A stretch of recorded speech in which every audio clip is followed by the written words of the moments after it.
Isaías, capítulo 46, nós vamos ler do versículo 1 ao 10. Todos abriram? Vamos lá. Versículo 1 diz assim: Bel se encurva, Nebo se abaixa, os ídolos são postos sobre os animais, sobre as bestas.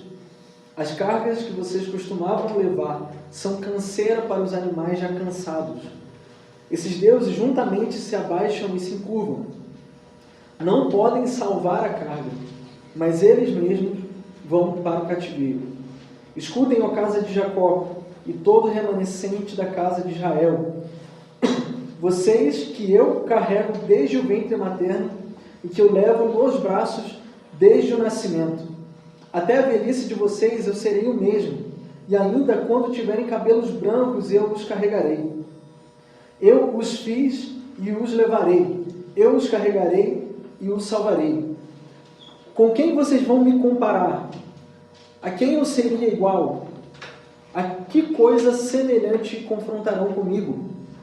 Os que gastam o ouro da bolsa e pesam a prata nas balanças e contratam ourives para que façam um Deus e depois se prostram e se inclinam diante dele.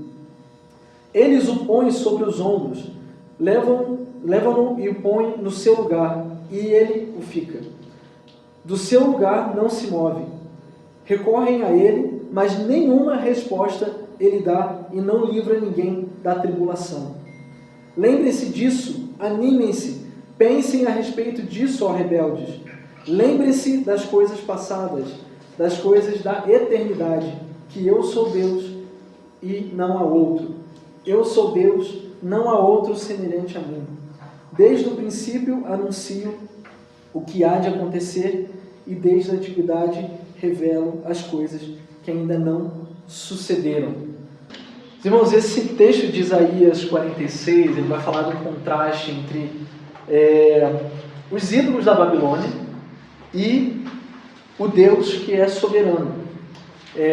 Para trazer um contexto, uma introdução no contexto histórico, nós vemos nos primeiros versículos aqui o profeta Isaías falando da posição vergonhosa desses ídolos e também da queda desses ídolos da Babilônia. Ele chega a citar até que os animais eles estavam cansados, né, de carregar esses pesos. Por quê? Porque todos os meses os babilônios subiam até essa cidade de Bel, que também era uma cidade, para que eles adorassem esses ídolos. Mas os animais estavam cansados e até o profeta chega a dizer aqui que esses deuses não conseguem nem salvar a carga, mas eles mesmos vão para o cativeiro. Então, no primeiro momento aqui, o profeta já vai exortar e vai trazer que esses ídolos, esses deuses não podem salvar aquelas pessoas. E sinal disso é que nem os animais ele conseguia fortalecer. Uma das formas de se interpretar esse Deus Bel aqui era uma principal divindade da Babilônia, cuja derrubada era sinônimo do fim da Babilônia. Então a queda desse ídolo significava a queda da Babilônia. Bel significa Senhor, uma comparação em hebraico com Baal, e existia outros deuses, era uma tríade, que era Baal, Anu e Enki. Isso aí só para trazer um pouco mais da introdução histórica de como que era lá na Babilônia. Tá? E Nebo, que fala aqui, também era um deus de conhecimento da literatura. Tá? Os babilônios costumavam peregrinar, como eu disse, a cidade de Bel, no início, não no início de cada mês, no início de cada ano, levando essas imagens carregadas por animais. No versículo 5 aqui, ele já começa dizendo, com quem vocês vão me comparar? Deus, através do profeta, já trazia a exortação aqui, dessa comparação entre o Deus verdadeiro, o Deus de Israel, o Jeová, com esses deuses aqui que eles iriam servir, que eles estavam servindo todos os anos. Tá? E nós vemos aqui que esses deuses eles eram inúteis porque não conseguiam nem operar nenhum tipo de milagre ou nem dar força àqueles que estavam carregando, que no caso eram os animais. Tá? No verso 5 aqui que nós lemos, já traz uma exortação a esse povo a refletir sobre a soberania de Deus. E é sobre isso que eu quero falar hoje, sobre o contraste desses outros deuses com o Deus soberano. Ele é inigualável, ele é incomparável, e essa pergunta, esse questionamento aqui, com quem vocês vão me comparar? A quem eu seria igual? Que coisa semelhante confrontarão comigo? Deus perguntando a esse povo. Né? E o profeta aqui estava chamando o povo a refletir sobre toda a sua história, sobre tudo que acontecia naquele momento. Os versos 6 em diante, eles seguem dizendo também que, mesmo eles colocando, chamando os ourives, contratando esses ourives para fazer um Deus, e se inclinar a esse Deus, eles põem esse Deus em seus ombros, mas nada acontece.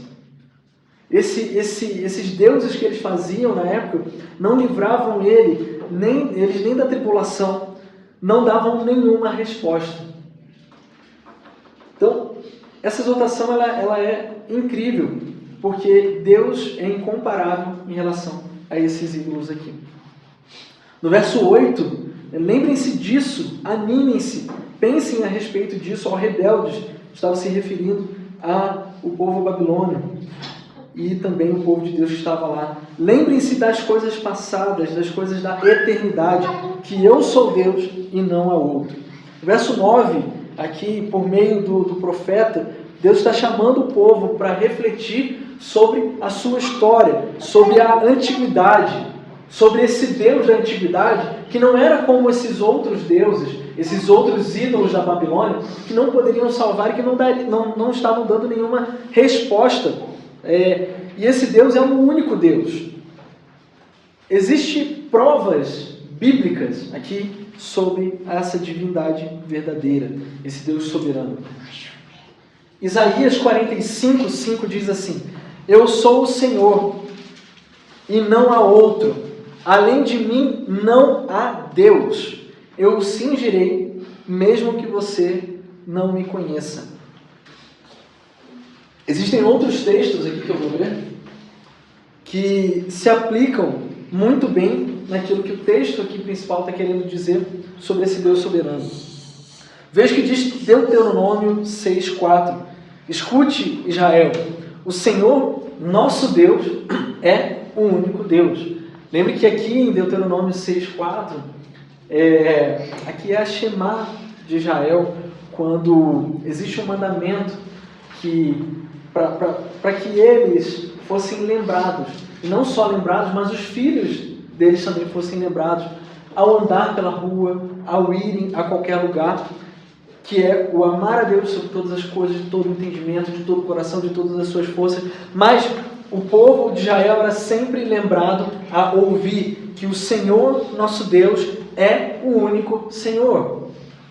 Deuteronômio 10:17 também diz assim: pois o Senhor, o seu Deus, é o Deus dos deuses e soberano dos soberanos, o grande Deus, poderoso e temível, que não age com parcialidade nem aceita suborno. Salmos 135:5: na verdade eu sei que o Senhor é grande e que o nosso soberano é maior do que todos os deuses. Aqui o profeta, ele está dizendo, através da palavra de Deus aqui, inspirada pelo profeta, está dizendo que o Senhor é o único Deus. Não há outro Deus acima dele. Não há quem se compare. No questionamento de Deus aqui, quem vocês vão me comparar? Não existe nenhuma comparação. A quem eu serei igual? Não existe ninguém, não existe nenhum outro Deus, não existe nenhum outro ídolo igual ao Senhor. E hoje não é diferente, porque segundo uma frase bem conhecida de Calvino, que o nosso coração é uma fábrica de ídolos, nós temos a tendência, às vezes, de criar ídolos no dia a dia, seja coisas mais banais, mas que se tornam ídolos no nosso coração. Não, esses ídolos não podem competir com o Deus soberano. Esses ídolos não têm nenhum outro lugar de primazia a não ser o Deus soberano. Tantos outros textos aqui vão trazer a memória de que esse Deus é o único Deus. Você mesmo pode ter lembrado de vários outros. Mas a palavra de Deus, a exortação aqui é: lembrem-se destas coisas. Lembrem-se que Deus criou o mundo. Lembrem-se quando Ele se revelou aos patriarcas. Lembre-se quando Ele libertou o povo do Egito. Lembre-se que é Ele que faz cessar as guerras. É Ele que faz cessar, é Ele que faz abrir o mar. É Ele que faz todas as coisas. Existe algum outro Deus que já fez isso? Em outras religiões? Existe outra divindade capaz de fazer outras coisas, essas coisas? Com certeza não. Mas o verso 9 continua assim: olha, eu sou Deus e não há outro. Não há ninguém semelhante a mim. Deus é soberano. Deus, Ele tem o maior lugar. O primeiro ponto aqui que eu quero destacar é que só existe um único Deus. Esse é o primeiro ponto. Não há outro, não há espaço para os outros deuses, para ídolos que as pessoas podem levantar. Eles jamais serão comparados ao Deus que é soberano. Não há ninguém semelhante a Ele. Estudar sobre a soberania de Deus, pensar sobre a soberania de Deus, é interessante porque nós somos confrontados, tanto o homem pecador quanto aquele homem que já foi regenerado, que conhece a Jesus, que conhece o Senhor. Ele é confrontado e conformado em saber que Deus tem um lugar supremo. E isso coloca o ser humano no lugar devido. Isso nos coloca no nosso lugar. Porque o ser humano em si, ele tem a tendência de levantar outros deuses ou até de se levantar como um pequeno Deus.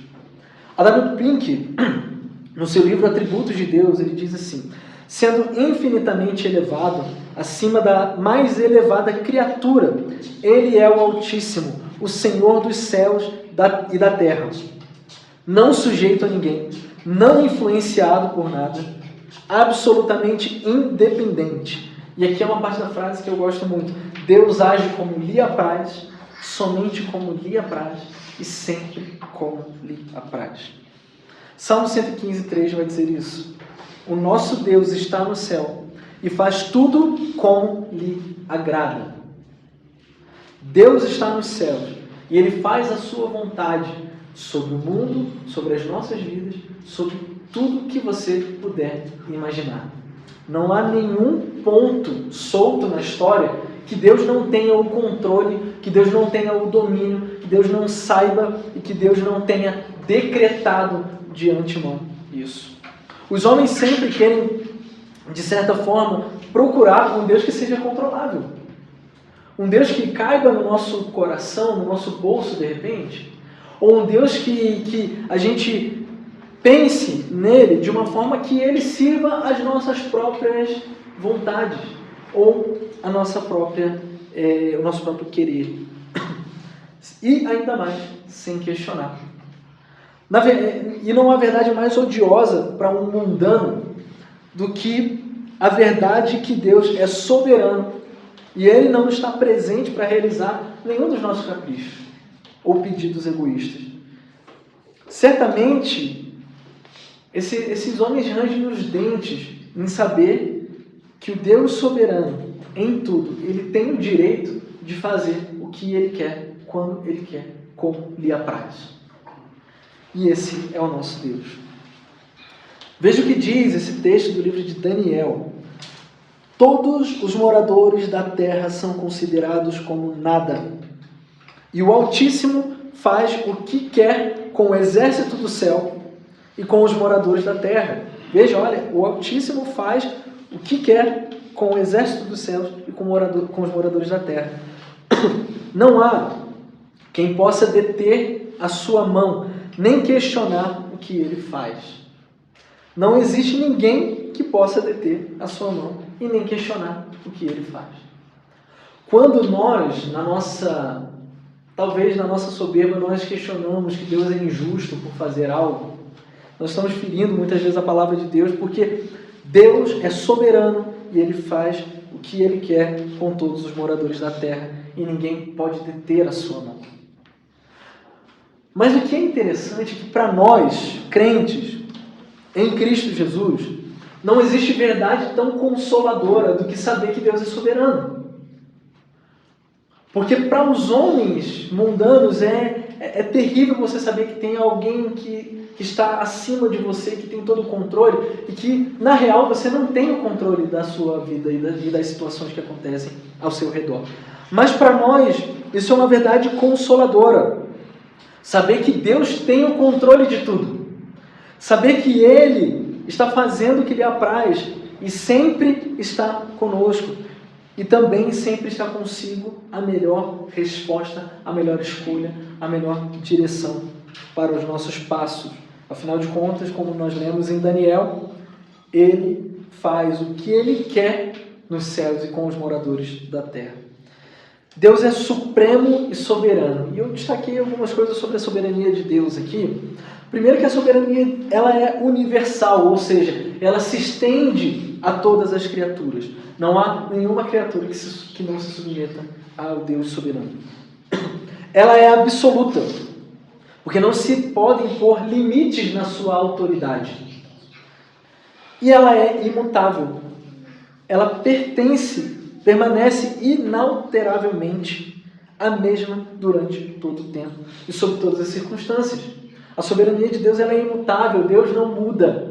Deus não mudou do Antigo para o Novo Testamento, Deus não mudou nas eras. Ele é e sempre será o mesmo. E em todas as circunstâncias, em todo o tempo, a soberania de Deus é imutável, os seus decretos não mudam. Deus exerce a sua soberania em algumas coisas, na verdade em todas as coisas. Mas eu destaquei aqui no estabelecimento das leis físicas e morais. Existem leis porque Deus é soberano. Existe uma moralidade, mesmo que seja pouca no coração dos homens, antes de conhecer a Cristo e de ser tocado pelo Espírito Santo, mas existe porque existe um Deus soberano. Também na determinação da natureza, dos poderes, e nas ordens e na designação de cada indivíduo, seja posição ou sorte. Então, aqueles que são poderosos, aqueles que são desprovidos de poder, aqueles que estão em posição de autoridade, aqueles que não estão, Deus é soberano e é Ele que estabelece cada coisa. É o Senhor que fixa todos os limites da nossa habitação e da terra. Os nossos tempos estão em suas mãos. Ele determina quando, onde e sob quais circunstâncias todo ser humano, cada indivíduo vai nascer, viver e morrer. A pergunta, por que é assim? Tem uma única resposta, porque foi do agrado do Pai. Por que as coisas são do jeito que elas são? Porque Deus é soberano e Ele assim decretou todas as coisas. O verso 10. Desde o princípio anuncio o que há de acontecer. E desde a antiguidade revelo as coisas que ainda não sucederam. Depois pelo profeta Deus estabelecer a si mesmo como um único Deus, acima desses outros deuses aqui relatados no texto, ele fala que desde o princípio ele sabe o que há de acontecer. Mas não somente sabe, ele anuncia todas as coisas. Perceba que o fato de Deus anunciar está inteiramente ligado com os seus decretos. Deus decretou tudo o que iria acontecer desde o princípio. Isso causa consolo nos nossos corações. Saber que Deus decretou tudo. Não estamos aqui por acaso, nossa vida não é assim por acaso. Ele anunciou, ele disse e tudo se fez. Ele anunciou o Messias e a sua salvação desde o princípio. Desde a criação, a queda. Ele anunciou o Messias e a sua salvação. através dos profetas, através dos mediadores, até a plenitude dos tempos. E Deus revela as coisas que ainda não se sucederam, porque Ele é fiel e cumpre a sua palavra. Deus é soberano em tudo e já anunciou tudo que iria acontecer no fim, até o fim. Porque Ele simplesmente tem o controle de tudo. Nós já sabemos o fim de todas as coisas. Nós já sabemos tudo que vai acontecer porque Deus anunciou desde o princípio essas coisas. E pode surgir uma pergunta: onde nós vemos essa soberania de Deus aqui nesses anúncios? Na criação e na queda, primeiramente. Sabendo que Deus não foi pego de surpresa. Alguns podem achar que Deus foi pego de surpresa quando o homem pecou. Mas isso tudo faz parte do plano da redenção. No dilúvio e recomeço da humanidade também Deus não foi pego de surpresa. Ele anunciou todas essas coisas e fazendo isso, executando a sua vontade, ele já estava anunciando aquilo que haveria de vir.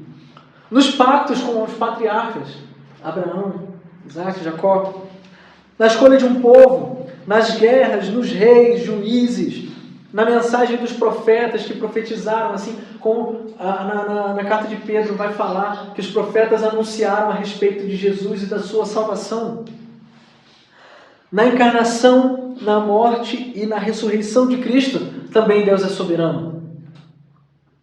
Na eleição, no chamado, na regeneração dos salvos, também Deus é soberano. Lembre-se que a salvação provém do Senhor, como está escrito em Jonas 2,9. A salvação vem do Senhor. No envio e na expansão da igreja no primeiro século, e também na inspiração e preservação das Sagradas Escrituras. Isso é bem interessante porque caso Deus não fosse soberano, toda a Escritura seria comprometida e não teríamos contato com a Bíblia hoje. Você já parou para pensar nisso?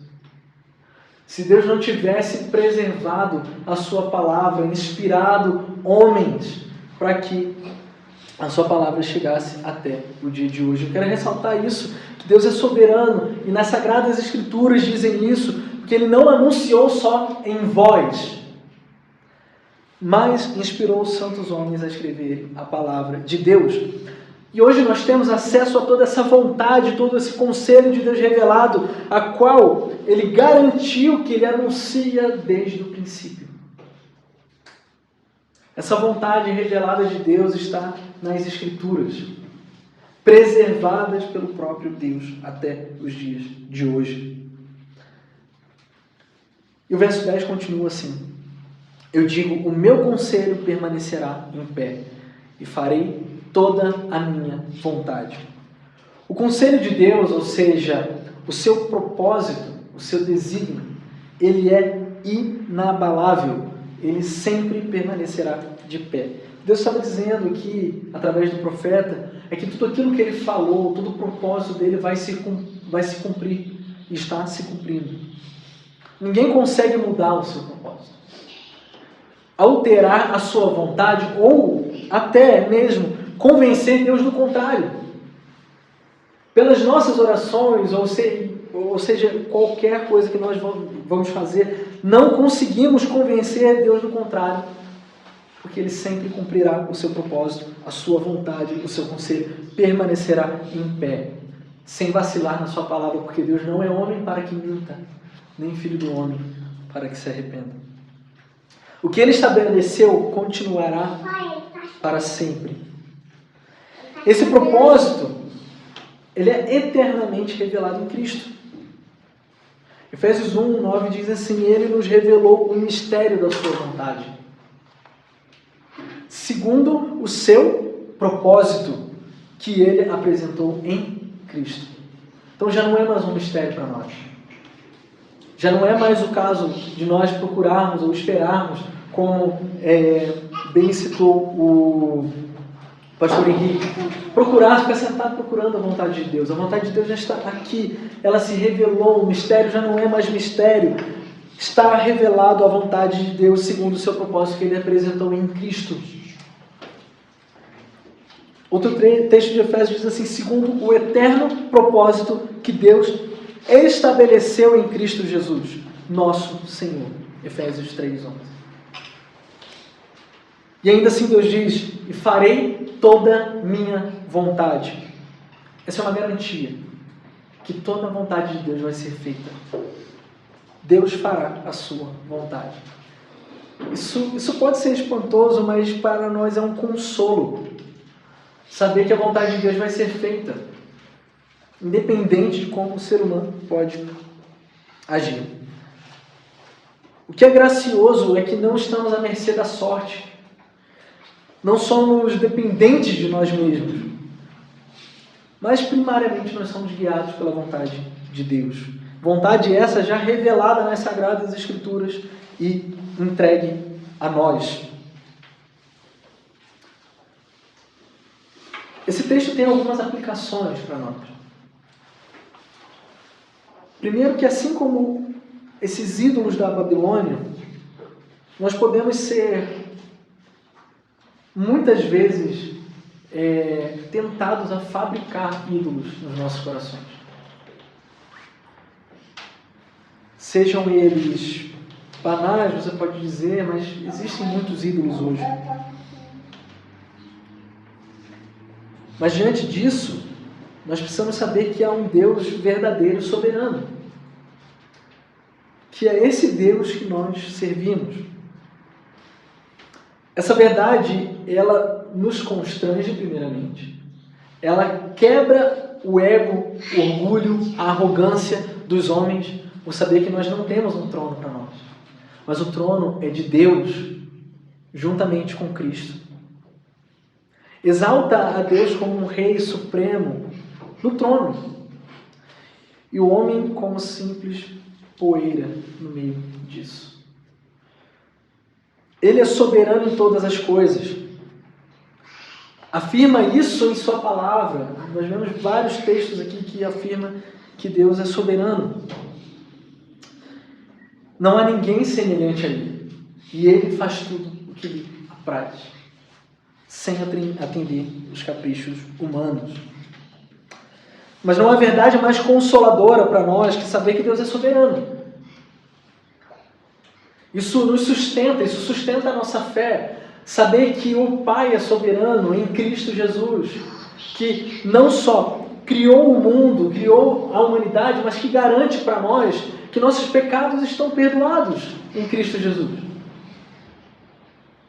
Que assim como padecemos com Ele, nós vamos ser glorificados com Ele no final de tudo. E que há uma garantia de que vivemos a vida eterna. Essa garantia só é posta quando nós cremos no Deus soberano.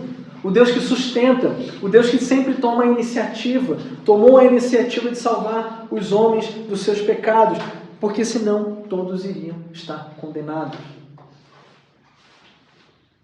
Não existe verdade mais consoladora do que isso. Ele continua sendo Deus, Deus soberano sobre tudo. Ele tem nosso tempo nas suas mãos. Ele sabe quando irá acontecer todas as coisas. Tem todas as situações, todas as dificuldades em suas poderosas mãos. E é incrível porque Ele nunca perdeu o controle.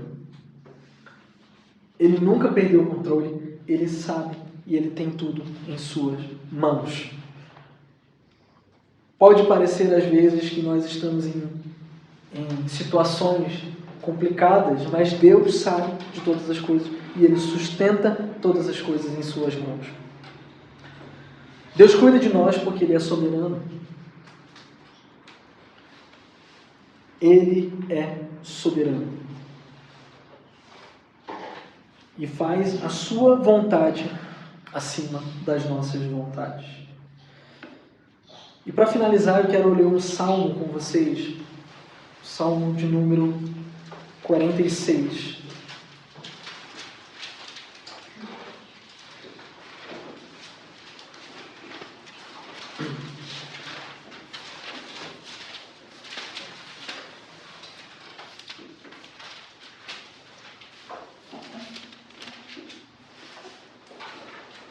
Porque esse é o nosso Deus, e mesmo que nós estejamos passando por situações boas ou ruins, Ele é soberano. Veja o que diz Salmo 46 aqui, verso 1. Deus é o nosso refúgio e fortaleza, socorro bem presente nas tribulações. Portanto, não temeremos, ainda que a terra se transforme e os montes se abalem no seio dos mares, ainda que as águas tumultuem, espumejem e na sua fúria os montes estremeçam. Há um rio cujas correntes alegram a cidade de Deus, o santuário das moradas do Altíssimo. Deus está no meio dela, jamais será abalada. Deus a ajudará desde o romper da manhã. Bramam as nações, reinos se abalam, Deus faz ouvir a sua voz e a terra se dissolve. O Senhor dos exércitos está conosco, o Deus de Jacó é o nosso refúgio. Venham contemplar as obras do Senhor, que tem feito desolações na terra. Ele faz cessar as guerras até os confins do mundo, quebra o arco, despedaça a lança, queima os carros no fogo. Veja o verso 10. Aquietem-se e saibam que eu sou Deus. Sou exaltado entre as nações, sou exaltado na terra. O Senhor dos exércitos está conosco, o Deus de Jacó é o nosso refúgio. Deus é soberano, Ele é o nosso refúgio. E o que nos basta, o que nos resta diante desses dois textos que nós lemos, é nos aquietar e saber que Ele é Deus. Saber que Ele é soberano sobre tudo, sobre as nossas vidas e sobre cada situação que porventura nós tenhamos vivido até o dia de hoje. Amém?